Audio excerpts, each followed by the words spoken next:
Hello viewers, Bangla থেকে প্রশ্ন নিয়ে আসলাম। বাক্য শুদ্ধ, দ্যাট মিন্স কারেক্ট সেন্টেন্স। একটা গোপন কথা বলি, এটার উত্তর হবে একটা গোপনীয় কথা বলি। গোপন মানে গোপনীয়, আর গোপন হচ্ছে একটা গোপন সিক্রেট কথা ওয়ার্ড বলা আছে। আর গোপনীয় হচ্ছে কনফিডেন্সিয়াল। তারপরেরটা হচ্ছে তিনি আরোগ্য হয়েছেন, এটার উত্তর হবে তিনি আরোগ্য লাভ করেছেন। আরোগ্য, তিনি, আরোগ্য হচ্ছে রিকভার্ড, আর হওয়া তো একটা verb, has, he has recovered. তিনি আরোগ্য লাভ করেছেন হচ্ছে আরোগ্য লাভ করা হচ্ছে resigned, he has resigned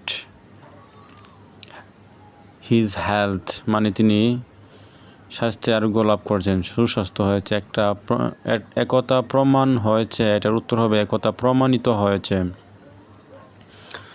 this word একতা, প্রমাণ হচ্ছে প্রুভ, আর একতা প্রমাণিত মানে প্রোভেন, আমি সাক্ষী দিয়েছি। এটার উত্তর হবে শুদ্ধ হবে আমি সাক্ষ্য দিয়েছি। তো সাক্ষীর ইংরেজি হবে এভিডেন্স। এভিডেন্স হতো সাক্ষ্য দেওয়া বা সাক্ষী দেওয়া। ধন্যবাদ।